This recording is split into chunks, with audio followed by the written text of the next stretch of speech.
오늘은 성령이 임하시다라는 제목을 가지고 사도행전 2장 1절부터 13절까지 말씀을 좀 살펴봤으면 좋겠습니다. 그리스어로 시간을 나타내는 두 가지 단어가 있습니다. 하나는 크로노스고 하나는 카이로스입니다.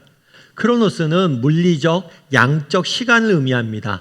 1시간, 2시간, 하루, 이틀, 한 달, 1년, 2년 이렇게 양적인 시간, 물리적인 시간을 의미한 단어가 크로노스입니다. 그런데 반면에 카이로스는 이런 단순히 물리적, 양적인 시간을 의미하는 게 아니라 결정적인 순간, 정말 우리의 인생의 질과 방향을 바꾸는 결정적인 순간을 카이로스라고 봅니다. 예를 들어서 사랑하는 사람들을 만난다든가, 정말 대학에 합격한다든가, 아니면 예수님을 믿는다든가, 우리 인생의 근본적인 변화를 가져오는 순간을 카이로스라고 합니다. 이런 점에서 우리는 크로노스라는 물리적 시간을 살아가면서 동시에 카이로스라는 결정적인 순간들을 경험하게 되는 겁니다. 그래서 크로노스와 카이로스가 모여서 우리의 인생을 이루는 거죠. 교회의 역사도 마찬가지입니다. 교회의 역사 역시 물리적인 시간인 크로노스 가운데 흘러갑니다. 2000년 전에 신약교회가 세워지고 1년, 2년, 3년 이렇게 교회가 흘러왔습니다. 그런데 교회의 역사의 방향을 바꾸는, 교회의 근본적인 변화를 가져오는 결정적인 카이로스의 순간들이 존재합니다. 교회의 역사 속에서.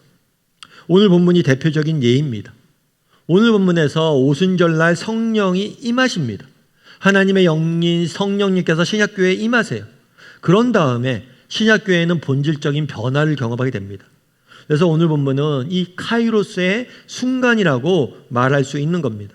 그래서 저는 오늘 여러분과 함께 오순절 성령 강림 사건에 대해 좀 다루길 원합니다. 그래서 어떤 결정적인 순간이 있었는지, 이 순간을 통해서 우리가 배울 수 있는 것은 무엇인지에 대해서 함께 살펴보길 원합니다. 첫 번째로 오늘 본문에서 알 수 있는 게 있어요. 그것은 뭐냐면 약속대로입니다. 성령이 그날에 임했는데 이 성령이 임한 것이 우연이란 게 아니라, 임한 게 아니라 하나님의 약속대로 임했다는 사실입니다. 오늘 본문의 1절 말씀을 우리 다시 한번 읽어보면 좋을 것 같습니다. 같이 읽도록 하겠습니다. 오순절 날이 이미 이름에 그들이 다 같이 한 곳에 모였더니, 오순절 날 성령 강림이 일어났습니다. 성령님께서 신약교회에 처음으로 임했는데 그게 언제 일어났냐면 오순절날에 임했어요. 그럼 도대체 오순절날은 언제일까요? 오순절은 언제이고 왜 하필이면 오순절에 임했을까요? 여러분, 오순절은 신약시대에 생겨난 날이 아닙니다. 구약시대부터 꾸준히 지켜온 절기였어요. 원래 이스라엘 백성들은 애굽에서, 이집트에서 종살이하고 있었습니다. 그런데 하나님께서 종살이하는 이스라엘 사람들이 불쌍히 여기셔서 모세를 보내요. 모세를 보내서, 야 모세야, 네가 가서 이스라엘 백성들 구원해내라. 그래서 모세가 이집트로 파견을 받습니다. 그래서 모세가 바로 왕에게, 바로 왕이여, 우리 이스라엘 백성들을, 하나님의 백성들을 보내소서라고 이야기를 해요. 그런데 바로가 거절합니다. 그러자 애굽 땅에 10가지 재앙을 내려요. 10가지 재앙이, 나일강이 피로 바뀌고 개구리들이 올라오고 여러 가지 재앙들이 내립니다. 그런데 마지막 10번째 재앙이 뭐냐면 장자의 죽음이에요. 모든 장자들, 애굽에 있는 모든 장자들은 다 죽음을 맞이해요. 하룻밤 만에. 이것은 과거에 바로 왕이 이스라엘의 남자아이들을 모두 죽였습니다. 이것에 대한 심판이에요. 동시에 경고예요. 뭐라고 했냐면 기회를 준 거예요. 야, 내일 밤에 모든 애굽의 장자들이 다 죽을 텐데 네가 이 죽음을 피하고 싶으면 이스라엘 사람들을 보내라 라고 이야기를 해요. 그런데 바로는 이것을 거절합니다. 그 결과 애굽에 있는 모든 장자들이 하룻밤 만에 죽어요. 그런데 재미있는 것은 이집트에 있는 모든 장자가 죽었는데 이스라엘 백성들의 장자들은 죽지 않았어요. 이 재앙이 임하기 전에 하나님께서 이스라엘 백성들에게 이야기합니다. 어린 양을 죽여서 그 피를 문설주에 발라라. 그러면 그 집은 죽음의 그림자가 넘어갈 거다. 죽음이 임하지 않고 죽음의 그림자가 넘어갈 거다라고 이야기를 해요. 그리고 실제로 정말 10번째 재앙이 임한 날 이스라엘 사람들은 문설주마다 어린 양의 피를 발랐고 그로 인해서 죽음을 면하게 됩니다. 그래서 죽음의 그림자가 넘어갔다. 패스오버. 그래서 이 날을 뭐라고 부르냐면 유월절이라고 불러요. 유월절. 이 유월이라는 단어의 뜻이 뭐냐면 패스오버, 넘어갔다는 거예요. 그날은 어떤 날이냐? 죽음이 우리를 넘어간 날입니다. 그리고 이 10번째 재앙을 있고 난 다음 날 이스라엘 백성들은 애굽에서 다 빠져나오게 됩니다. 그럼 오순절은 언제냐? 이 유월절이 쓴 다음에 50일째 되는 날이에요. 그래서 오순이라는 단어가 뭐냐면 오가 5예요. 그리고 순은 열이에요. 열. 그래서 50일이라는 의미예요. 오순절은 언제냐? 50일이에요. 그럼 언제부터 50일이냐? 6월절부터 50일 되는 날을 지킨 거예요. 그럼 왜 6월절이 쓴 다음에 50일 되는 날을 지켰느냐? 구약 성경에 보면 숫자마다 의미가 있습니다. 특정 숫자는 특정 의미를 가져요. 특별히 구약 성경에서 7은 완전수, 완성수라고 불렸어요. 왜 그러냐면 하나님께서 이 세상을 창조할 때 6일 동안 창조하십니다. 그리고 7째 되는 날 모든 것이 완성되었다라고 선포를 하세요. 그래서 7을 완전수, 완성수라고 이야기합니다. 50일은 언제냐? 7이 7번 지난, 완전수가 7번 지난 그 다음 날 첫째 날이에요. 따라서 오순절은 뭐냐면 6월절을 통해서 이스라엘 사람들이 애굽에서 해방됐잖아요. 해방된 다음에 7번이 7일에 7번 지난 그 다음 날 아침인 거죠. 그래서 오순절은 어떤 의미냐? 우리가 완전히 해방되어서 이제 자유인이 되었다는 거예요. 애굽에서 나왔지만 이제 자유인이 되어서 7 곱하기 7을 지난 오늘이야말로 진정한 자유인이 된 날이다 해서 오순절을 기념했던 거예요. 다르게 말하면 오순절 날은 구약교회의 시작이 되는 날이었어요. 이제 본격적으로 이스라엘 백성들이 하나님의 백성을 살기 시작한 날이 오순절이에요. 그 오순절 날에 뭐가 임한 거예요? 성령이 임한 거예요. 구약 시절에 오순절 날 구약교회가 시작된 것처럼 신약 시대에 정말 오순절 날 성령이 임함으로 신약교회가 새롭게 시작된 날이다 해서 오순절 날 성령이 임했고 이 오순절은 그래서 중요한 거예요. 그래서 성령 강림한 날이 교회사적으로 왜 중요하냐? 그날에 성령이 임함으로 인해서 본격적으로 신약교회가 탄생했기 때문이에요. 구약교회가 오순절날 탄생했던 것처럼 신약교회가 오순절날 탄생한 거죠. 그런데 여기서 우리가 한 가지 기억할 것이 있어요. 그건 뭐냐면 오순절날 성령이 임하셨는데 이것이 우연히 일어난 사건이 아닌 거예요. 아니란 거예요. 우연히 어쩌다가 발생한 사건이 아니라 하나님의 뜻과 계획 아래 이 일들이 이루어졌다는 거예요. 우리 사도행전 1장 4절 말씀을 같이 한번 읽어보면 좋을 것 같습니다. 같이 읽도록 하겠습니다. 사도와 함께 모이사 그들에게 분부하여 이르시되 예루살렘을 떠나지 말로 내게서 들은 바 아버지께서 약속하신 것을 기다리라.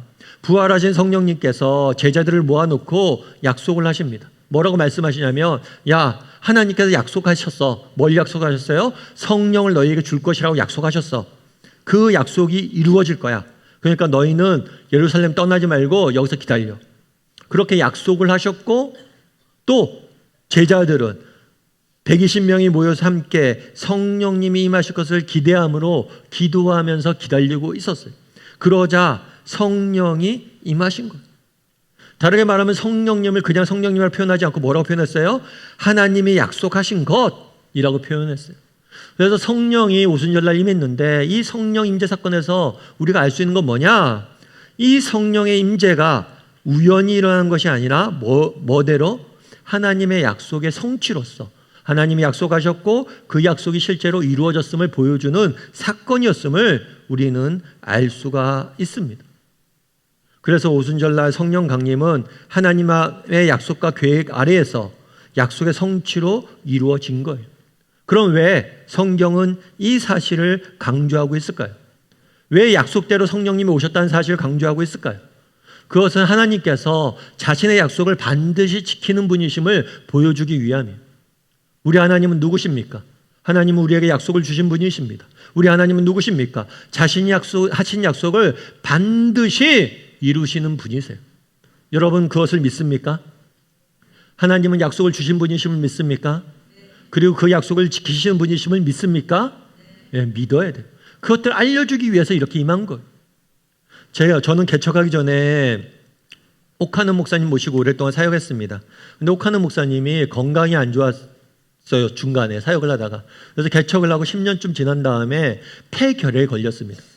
폐결핵에 걸려서 그 당시에 폐결핵이 굉장히 중병이었어요. 그래서 폐결핵에 걸려서 1년 가까이 사역 내려놓고 요양 생활을 하면서 투병 생활을 했어야 돼요. 요양지에 가서 투병 생활을 하면서 병을 고쳐야만 했습니다. 모든 사역을 내려놓고. 그런데 그렇게 투병 생활을 하다가 나중에 병이 나았어요. 1년쯤 지나서 의사 선생님이 그런 거예요.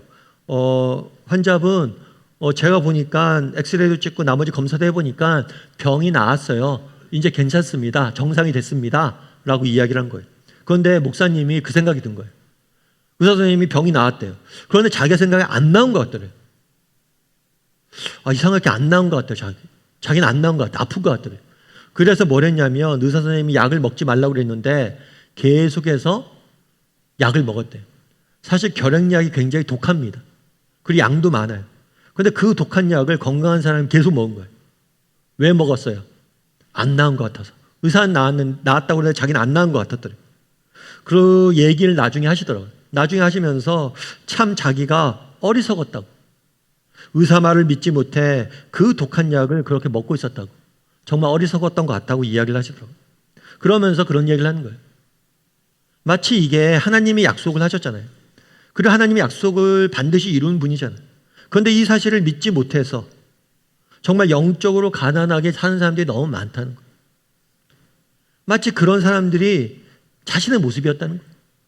의사의 말을 믿지 못해서 약을 먹는 것처럼 하나님이 성경에 많은 약속을 주시고 그 약속을 이룰 거라고 말씀하셨는데 그 약속의 말씀을 믿지 못해서 정말 어리석고 가난하게 사는 사람들이 너무 많다고 그런 말씀을 하셨어요. 여러분, 우리도 한번 점검해 봐야죠. 나는 정말 약속을 믿는가? 정말 하나님은 약속을 지키시는 분이심을 믿는가? 여러분, 성경을 보세요. 성경에 우리를 향한 약속들이 얼마나 많아요. 이럴 땐 내가 이렇게 할 것이고, 내가 이럴 땐 이렇게 할 것이고, 너희가 기도하면 내가 응답할 것이고, 너희가 길을 몰랐을 때, 헤매일 때 내가 너희를 찾아가서 길을 안내할 것이다. 얼마나 많은 약속들이 있어요. 그런데 그 약속들을 믿지 못해서 어리석게 혼자 인생의 짐을 지고 살아가고 있지는 않냐는 것. 그래서 한번 점검해 봤으면 좋겠어요. 나는 하나님의 약속을 믿는 사람인가? 정말 나는 하나님의 약속을 믿는 사람인가? 그리고 하나님의 약속을 붙잡고 살아가는 사람인가? 하나님은 그날에 성령을 주시겠다고 약속하셨습니다. 그리고 실제로 약속한 대로 성령이 임하셨어요. 하나님은 자신의 약속을 반드시 지키는 분이십니다. 이 사실을 믿고 약속의 말씀을 붙잡고 살아가는 저나 여러분이 되기를 주님의 이름으로 소원합니다. 우리 옆 사람에게 인사했으면 좋겠습니다. 하나님은 약속을 지키는 신실한 분입니다. 한 번 더 인사할까요? 하나님의 약속을 붙잡고 살아갑시다. 첫 번째로 오늘 본문에서 알 수 있는 건 뭐냐면 성령 강림이 약속대로 임했다는 거예요. 두 번째로 알 수 있는 건 뭐냐면 각 사람에게 임했다는 거예요. 각 사람에게.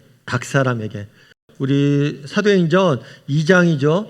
2절부터 3절까지 말씀을 같이 한번 읽어보면 좋을 것 같습니다. 같이 읽도록 하겠습니다. 호련히 하늘로부터 급하고 강한 바람 같은 소리가 있어 그들이 앉은 온 집에 가득하며 마치 불의 엿처럼 갈라지는 것들이 그들에게 보여 각 사람 위에 하나씩 임하여 있더니. 오순절 성령 강림 사건은 교회 역사에 있어서 굉장히 독특한 사건이에요. 그리고 유일한 사건이에요. 이런 일이 교회 역사에 다시 있지 않아요. 왜냐하면 앞서 얘기했던 것처럼 처음 교회의 시작을 알리는 날이기 때문에 특별한 날이에요. 그래서 특별한 날이기 때문에 하나님께서 이때 특별한 현상들을 보여주십니다. 그 현상들은 크게 세 가지로 나눠볼 수 있어요. 첫 번째는 뭐냐면 소리. 그날에 특별한 소리가 있었어요. 바람 같은 소리가 있었다라고 이야기를 합니다. 둘째로 그날에 특별한 모습이 있어요. 정말 불의 혀처럼 갈라지는 것을 보았다라고 이야기합니다. 특별한 광경을 목격한 거죠. 그리고 세 번째는 말입니다. 특별한 말을 듣게 돼요. 다른 언어를 듣게 돼요. 그래서 이 세 가지의 특별한 일이 있었습니다. 이 세 가지에 대해서 하나씩 살펴보면 좋을 것 같아요. 첫 번째로 소리가 있었다라고 이야기합니다. 소리가 있는데 재밌는 게 뭐냐면 하늘로부터 급하고 강한 바람의 소리가 있었다라고 이야기해요. 여러분, 바람은 보통 어떻게 붑니까? 여러분, 바람은 어떻게 불어요? 바람은 위에서 붑니까? 옆으로 붑니까? 여러분, 북풍하면 어떤 풍이에요? 북쪽에서 오는 풍이에요. 북풍, 남풍, 동풍, 서풍은 있지만 위풍, 아래풍 이런 얘기 들어봤어요? 내일은 위풍이 불 겁니다. 바람은 옆으로 불어요. 위에서 바람이 내려왔다는 건 굉장히 특별한 현상이에요.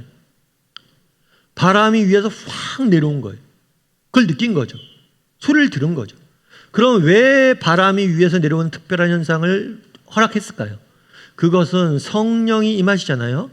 이 성령님이 하나님이 주신 영이시다. 하나님의 영이심을 보여주기 위함이에요.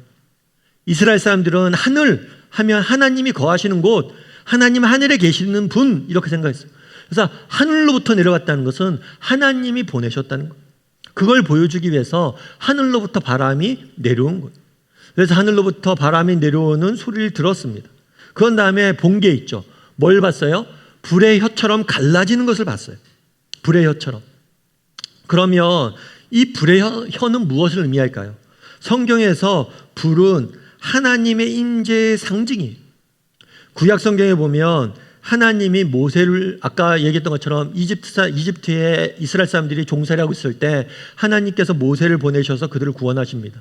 그런데 모세에게 나타나서 모세야 너 가서 이스라엘 사람들 구원해야게 이렇게 말씀하실 때 어떻게 말씀하셨냐면 모세가 보니까 나무가 있어요. 나무가 있는데 나무가 불타요. 불타는데 나무는 타지 않아요. 그런데 나무는 불타고 있어요. 이건 자연적인 불타는 현상이 아니에요. 초자연적인 현상이에요. 이걸 통해서 하나님께서 자신의 임재를 나타낸 거예요. 하나님은 눈에 보이지 않잖아요. 그러니까 성경에서는 구약시대 때 하나님의 모습을 대신에 이런 불로써 하나님의 임재를 나타내는 경우가 있어요. 그래서 불의 혀 같은 것이 각 사람에게 임했다는 건 뭐냐면 하나님의 영이 하나님이 각 사람에게 임했다는 것을 보여주는 상징적인 모습이었던 거예요. 특별히 그런데 이 불의 혀에서 강조하고 있는 게 뭐냐? 각 사람이. 그날에 성령이 임했습니다. 성령이 임하는데 하늘로부터 불이 내려와요. 근데 불이 쫙 갈라집니다. 갈라져서 각 사람에게 불이 하나씩 임한 것. 그럼 이걸 통해서 보여주고 계셨던 건 무엇입니까? 성령님께서 각 개인에게 임했음을 보여준 거예요. 성령님은 신약교회, 신약공동체에 임했습니다. 그런데 신약교회에 임한 것이 아니라 각 개인에게 성령님이 임하셨어요. 그리고 이거는 신약교회의 굉장히 중요한 특징입니다. 여러분, 그러면 성령님이 각 사람에게 임했다는 것이 왜 중요할까요? 여러분, 하나님은 우리의 하나님입니다. 맞죠? 하나님은 우리의 하나님이죠. 동시에 하나님은 나의 하나님이에요. 뭐라고요? 하나님은 우리의 하나님이지만 동시에 뭐예요? 나의 하나님. 분명 오늘 우리가 이렇게 예배할 때 하나님께서는 이곳에 임재하실 겁니다. 정말 두세 사람이 내 이름으로 모인 곳에 내가 함께 할 것이라 약속하셨기 때문에 이곳에 지금 하나님께서 임재해 계십니다. 우리가 이렇게 공동체로 모일 때 우리 가운데 하나님이 임재하십니다. 동시에 우리 하나님은 내 개인의 삶 가운데, 내 개인의 인생 가운데, 내 개인의 정말 삶 속에 임재하시고 나와 동행하시고 나와 함께 하시길 원하시는 분이 하나님이세요. 그래서 우리 하나님은 우리 다음 교회 하나님이시고 우리 가정의 하나님이시고 나의 할아버지의 하나님이시고 나의 어머니의 하나님이시지만 동시에 우리 하나님 누구의 하나님이에요? 나의 하나님. 여러분, 그러면 여러분들은 어떻습니까? 여러분들은 하나님은 나의 하나님이다 라고 고백할 수 있습니까? 여러분, 하나님은 우리의 하나님이면서 동시에 나의 하나님이십니다 라고 고백하고 살아가고 있습니까? 여러분, 정말 지난 한 주간 살면서 하나님은 나의 하나님이고 내 삶 속에 들어와서 나와 동행하시는 분입니다 라고 고백하면서 그분과 동행하면서 살아가고 있습니까? 혹시 우리 안에 성령님이 들어와 계신데 성령님을 내 마음속의 구석방에 처박아 두고 문을 닫아 두고 하나님 없는 사람처럼 살고 있지 않냐는 거예요. 교회에 나와서만 하나님 찾고 정말 내 개인의 삶 가운데 들어와 계신 하나님을 만나지 못하고 있진 않냐는 것. 예전에 어떤 목사님께서 그런 얘기를 하시더라고요. 어떤 얘기를 하시냐면 자기가 TV를 봤대요. TV를 봤는데 TV에서 뉴스를 보는데 그때 어떤 일이 있었냐면 미국에 있는 미국 대통령이 이렇게 방한을 한 거예요. 우리나라에 온 거예요. 그러니까 미국 대통령이 우리나라에 왔으니까 뭐 비행기에서 내리는 장면부터 시작해서 막 카메라로 다 찍는 거죠. 기자들이 나가서 생중계하는 거예요. 미국 대통령이 지금 전용기를 타고 왔습니다. 그리고 내리고 있습니다. 이런 걸 쫙 중계를 한 거예요. 그런데 그 목사님의 눈에 특별히 들어온 게 있대요. 특별히 뭐가 들어왔을까요? 그 미국 대통령이 내려오는데 이 미국 대통령이 키우는 애완견을 데리고 왔대요. 반려견을 데리고 온 거죠. 그래서 대통령과 함께 개가 함께 내려오는 거예요. 그리고 막 카메라로 막 찍고 있고 그러는 거예요. 그러면서 그걸 보면서 그 목사님 그런 생각을 했대요. 야, 저 개가 나보다 낫다. 난 전용기도 못 타봤는데 전용기도 타고 걔가 차를 타니까 막 경찰들이 에스코트를 해서 막 데리고 다니고 카메라로 찍고 있고. 여러분, 걔가 대단해서 사람들이 걔를 찍은 게 아니죠. 그 개 주인이 누구라서? 대통령이라서 그렇게 된 거죠. 미국의 대통령이라서. 그러면서 그 목사님 그런 얘기를 하는 거예요. 저 개가 그걸 알까? 내가 전용기를 타고 있고 많은 사람들이 이렇게 주목하고 있고 나를 사랑하고 나를 주인 삼은 저 사람이 이렇게 위대한 사람인지 알까? 저게 모르겠지. 그러면 그런 생각이 든 거예요. 여러분, 오늘 본문에 보면 성령님이 각 사람에게 임했다라고 이야기합니다. 하나님께서 우리 개인의 삶 가운데 들어오셨다라고 이야기해요. 하나님이 나의 하나님 되셨다라고 이야기를 합니다. 그런데 별다른 감정이 없어요. 뭐 성령이 각 사람에게 임했는데 그게 뭐? 나의 하나님 되시는데 그게 뭐? 여러분, 하나님이 누구세요? 이 세상 모든 만물을 지으신 분이십니다. 그분이 내 인생에 들어오셔서 내 하나님이 되어주셨는데 이것이 얼마나 놀라운 일이냐는 거예요. 이것이 얼마나 감격스러운 일이라는 거예요. 그런데 우리는 어떻습니까? 마치 제가 좀 전에 이야기 드렸던 그 강아지처럼 아무것도 모르는 채 그냥 살고 있지는 않냐는 거예요. 여러분들은 나의 하나님이라고 고백하고 있습니까? 하나님이 내 인생에 들어오셔서 나와 함께 동행하시다는 것이 얼마나 큰 축복인지 알고 있습니까? 그리고 그분과 함께 동행하고자 노력하고 있습니까? 여러분, 연탄길이라는 책이 있습니다. 이 책은 평범한 사람들의 이야기를 모아서 책으로 엮은 거예요. 에세이집인데 그냥 이 이철환 씨란 분이 저자가 이철환 씨인데 뭐 지어낸 이야기가 아니라 이런저런 사람들에게 이야기를 들어서 그 사람들의 이야기를 책으로 엮어 놓은 거예요. 그래서 이 책에 실린 이야기들은 굉장히 감동적인 이야기들이 많아요. 그래서 이 책 같은 경우는 굉장히 베스트셀러가 됐습니다. 그래서 400만 권 이상 팔린 굉장히 인기를 끌었던 책이에요. 그런데 이 책의 저자인 이철환 씨는 되게 불우한 인생을 살았던 사람이 굉장히 가난한 집에서 태어났습니다. 그래서 어려서부터 직업 현장에 뛰어들 수밖에 없었어요. 그래서 고등학교 때 이미 공장에서 일했어야 돼요. 공장에서 일하면서 저녁에는 대학 입시를 준비해야만 했어요. 그렇게 어렵게 공부를 해서 겨우 대학교에 들어갔어요. 대학교에 들어가서 또 작가로서의 꿈을 키웠어요. 그래, 내가 못 배웠지만, 내가 가난하지만 그래도 사람들에게 정말 영향력 미치는 글 쓰는 사람이 될 거야. 작가의 꿈을 꿨어요. 작가의 꿈을 꾸고 작가로서 준비를 합니다. 그래서 열심히 책을 썼어요. 그래서 7년 동안 책을 써서 겨우 한 권을 완성했습니다. 겨우 한 권을 완성했는데 이제 완성을 하면 이제 출판사에서 책을 내야 되잖아요. 출판사에 원고를 보냅니다. 제가 이런 책을 썼는데 출판 좀 해주십시오. 그런데 여러 군데 출판사에 보냈는데 다 거절하는 거예요. 아무도 그 사람의 책을 내주지 않겠다라고 이야기하는 거예요. 그러자 너무 낙심이 됐대. 절망스러웠대요. 그렇겠죠. 정말 어려서 가난한 집에 태어난 게 죄입니까? 자기가 태어나고 싶어 태어났습니까? 근데 가난한 집에 태어나서 어려서부터 공장 다니고 일하고 힘들게 작가라 된 꿈을 꿨는데 그렇게 열심히 책을 썼는데 아무도 출판해 주지 않겠다고 그러고 그래서 우울증에 빠지고 이명까지 찾아오고 너무 힘든 시간들을 보냈던 거예요. 그러다가 겨우 어느 출판사에서 이분의 책을 내주겠다라고 해서 냈는데 그게 대박이 난 거죠. 요즘 말로 하면.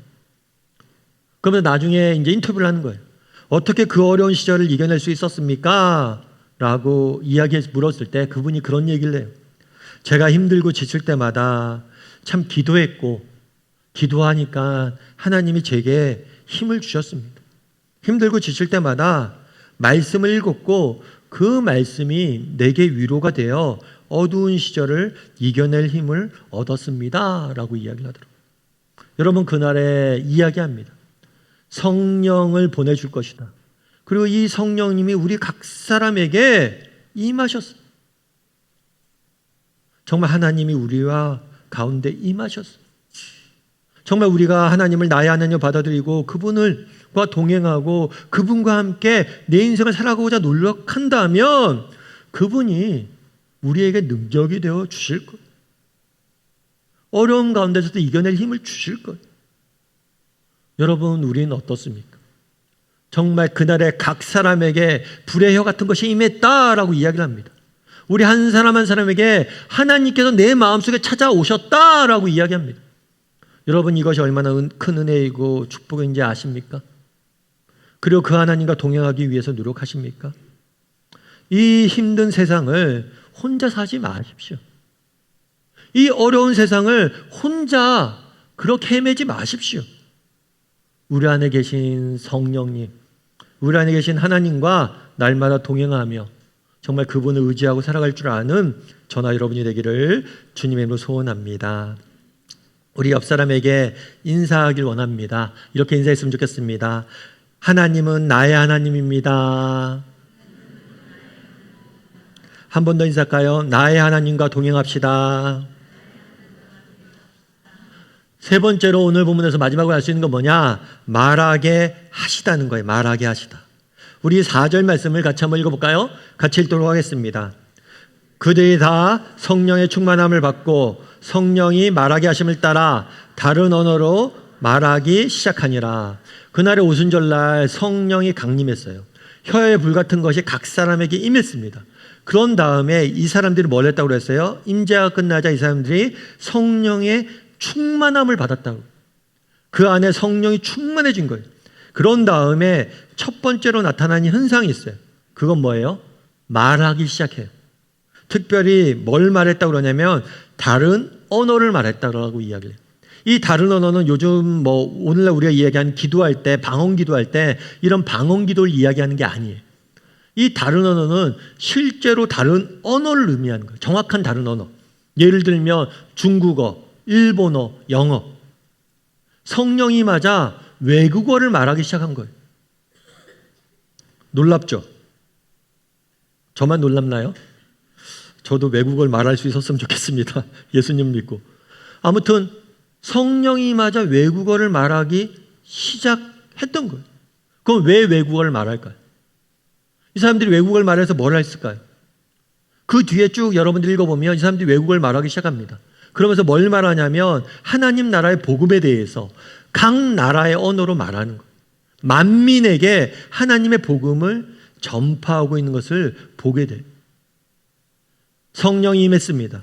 성령이 임하자 처음으로 이 사람들이 한 게 뭐냐면 말하기 시작한 거예요. 특별히 뭘 말한 거예요? 하나님 나라에 대해서, 복음에 대해서, 정말 예수님에 대해서 증거하기 시작한 거예요. 우리 요엘서 2장 28절 말씀을 같이 한번 읽어보면 좋을 것 같습니다. 같이 읽도록 하겠습니다. 그 후에 내가 내 영을 만민에게 부어주리니 너희 자녀들이 장래일을 말할 것이며 너희 늙은이는 꿈을 꾸며 너희 젊은이들은 이상을 볼 것이며. 하나님께서 구약시대 때 요엘 선지자를 통해서 약속을 주셨어요. 어떤 약속을 주셨냐면 성령이 너희에게 임하게 될 것이다. 그럼 너희가 이상을 보고 꿈을 꾸고 장래일을 말하게 될 것이다. 성령이 너희에게 임하시면 너희가 꿈꾸며 장래일을 말하게 될 것이라고 약속했고 뭐란 거예요? 실제로 오순절날 말하기 시작한 거예요. 여러분, 앞서 구약시대에 오순절날 성령이 강림했다고 이야기했잖아요. 그런데 구약시절에 오순절은 6월절이 지난 다음에 50일 된 날이라고 그랬잖아요. 그런데 구약시대 때 오순절날 어떤 일이 있었냐면 하나님께서 모세를 통해서 이스라엘 백성들에게 율법, 10계명을 주신 날이 오순절이에요. 10계명을 주시고 너희는 내 백성이 될 것이라는 약속을 주셨어요. 그래서 오순절날, 구약시대 때 오순절날 계명을 받고 약속을 받음으로 구약교회가 시작됐거든요. 구약의 오순절 때 말씀을 주셨던 하나님께서 요엘을 통해서 신약의 오순절날 성령을 주실 것이라 약속하셨고, 그 약속대로 오순절날 성령이 임했고, 구약시대 때 주셨던 하나님의 말씀을 신약교회가 말하기 시작한 거예요. 그래서 말씀이란 주제를 가지고 오순절과 성령의 강림이 엮여져 있는 거예요. 성령이 임하면 우리는 뭘 하게 되느냐? 하나님의 말씀을 세상에 전하고 하나님의 말씀을 세상에 선포하는 일을 해야 되는 거예요. 이런 점에서 우리도 한번 점검해 봐야 돼요. 뭘 점검해 봐야 됩니까? 나는 정말 말하는 사람인가? 정말 우리가 예수님을 믿는 순간 성령님이 우리 안에 들어오셨습니다. 그러면 우리 안에 성령님 계시다면 성령님이 우리를 말하게 하실 거예요. 그리고 우리는 말해야 돼요. 성령이 임하자마자 신약교회의 첫 번째 나타난 현상이 뭐냐면 말하는 거예요. 그럼 우리는 말하고 있냐는 거예요. 우리가 예수님을 믿는다고 하면서 정말 말하고 있습니까? 정말 성령이 임하면 너희가 말하게 될 것이라고 이야기하는데 우리는 말하고 있냐는 거예요. 우리는 말해야 돼요. 제가 아시는 집사님이 계세요. 이 집사님 같은 경우 예수님을 굉장히 잘 믿는 분이세요. 그러다 보니까 직장에 가면 사람들을 만날 때마다 늘 믿음에 대한, 예수님에 대한 이야기를 말씀하십니다. 그래서 뭐 맨날 만나면 교회 다니세요. 교회 예수님 믿음 너무 좋아요. 막 이런 얘기를 하는 거죠. 그랬더니 동료들의 반응이 어떨까요? 여러분 직장 내에서 이렇게 믿음 얘기하면 동료들 반응이 어때요? 반응이 좋지 않았대요.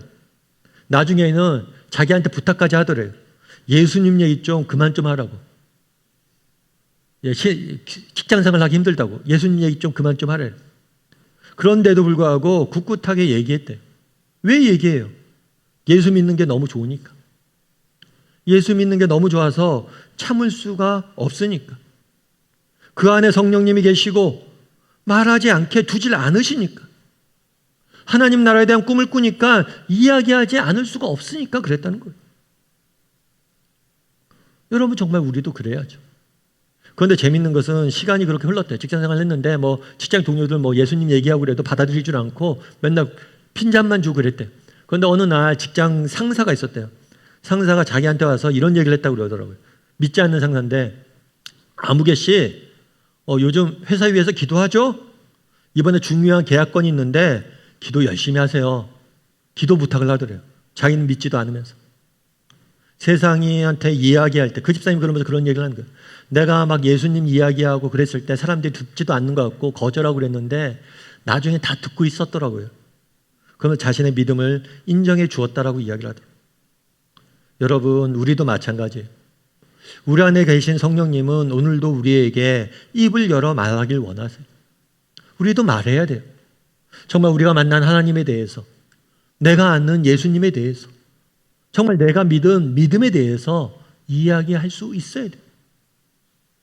성령이 임하시고 그들은 말하기 시작했습니다. 우리도 말할 수 있어야 돼요. 바라기는 우리 다음의 식구들이 정말 우리가 살아가는 이 세상 속에서 우리가 만난 하나님에 대해서 말할 줄 아는, 전할 줄 아는 저나 여러분이 되기를 주님의 이름으로 소원합니다.